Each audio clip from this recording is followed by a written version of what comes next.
បាទសូមជម្រាបសួរពុកម៉ែបងប្អូនទាំងអស់គ្នាផងដែរហើយថ្ងៃនេះដែរខ្ញុំនឹងនាំពុកម៉ែបងប្អូន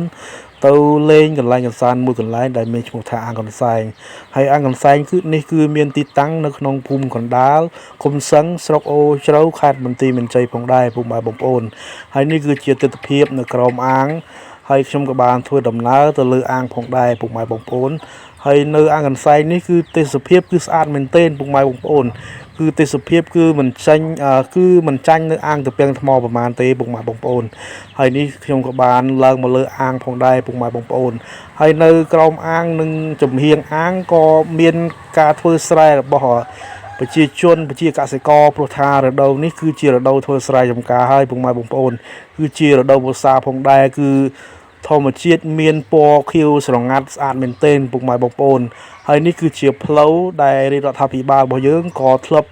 សំទោសបាទក៏តបតែធ្វើរួចផងដែរពុកម៉ែបងប្អូនដែលផ្លូវនេះគឺធ្វើចេញពីភ្នំហើយឆ្ពោះទៅកាត់នៅរាសភីហើយពីរាសភីឡើងនៅផ្លូវកវ៉ាត់ក្រុងស្រីសុភ័ណ្ឌខេត្តបន្ទាយមានជ័យផងដែរដែលភ្ជាប់ជាមួយនឹងផ្លូវកវ៉ាត់ក្រុងស្រីសុភ័ណ្ឌក្នុងខេត្តបន្ទាយមានជ័យពុកម៉ែបងប្អូនហើយប្រមុខរដ្ឋាភិបាលរបស់យើងគាត់ក៏បានអភិវឌ្ឍនៅតំបន់នេះយ៉ាង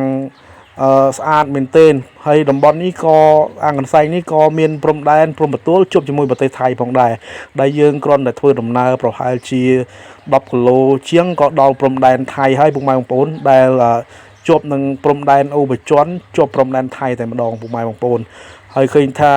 ដោយសាររដូវនេះគឺជារដូវខែវស្សាក៏ប្រជាកសិករនៅក្នុងតំបន់អាងកន្សែងនេះគាត់ធ្វើស្រែពុកម៉ែបងប្អូនឃើញថាស្រែនឹងគឺមានលូតលាស់បានល្អមែនទែនដោយសារតែមានភ្លៀងមានទឹកគ្រប់គ្រាន់ព្រោះថារចនាសម្ព័ន្ធនៅក្នុងអាងកន្សែងនេះក៏ដូចជាសម្រាប់រចនាសម្ព័ន្ធដូចជាអាងស្តុបទឹកផងដែរសម្រាប់ប្រជាកសិកររបស់យើងធ្វើស្រែចម្ការផងដែរធ្វើដំណាំធ្វើអីគឺត្រូវមែនទែនពុកម៉ែបងប្អូនព្រោះថាអាងកន្សែងនេះដូចគឺជាអាងស្តុបទឹកដូចជាអាងទំពាំងថ្មក៏មិនចាញ់អាងទំពាំងថ្មប្រមាណទេពុកម៉ែបងប្អូនហើយរូបភាពបាញ់មិញគឺជាអាជីវករដែលគាត់មកលក់ដូរសម្រាប់ពុកម៉ែបងប្អូនមកលេងកម្សាន្តនៅពេលល្ងាចមិនថាពេលល្ងាចថ្ងៃអីទេពុកម៉ែបងប្អូនឲ្យតែពុកម៉ែបងប្អូនចង់មកលេងកម្សាន្តគឺមកបានតែម្ដងពុកម៉ែបងប្អូនហើយនេះគឺជាទស្សនវិជ្ជានៅក្នុងតំបន់អាងកន្សែងនៅក្នុងអាងក៏មានការដាំឈូកដាំអីសម្រាប់ពុកម៉ែបងប្អូនរបស់យើងគាត់ក៏បានបេះផ្លែឈូកផ្លែអីហ្នឹងយកទៅលក់ផងដែរពុកម៉ែបងប្អូនក៏ជាអត្ថប្រយោជន៍មួយដែរនៅពុកម៉ែបងប្អូននៅក្នុងតំបន់នេះក៏គាត់ប្រកបរបរដាំដំណាំដាំអីផ្សេងអញ្ចឹងពុកម៉ែបងប្អូនឃើញថាទេសភាពហ្នឹងគឺស្រស់ស្អាតមែនទែននៅអាងកន្សែងនេះព្រោះរដូវនេះគឺជារដូវខែវស្សាផងដែរពុកម៉ែបងប្អូន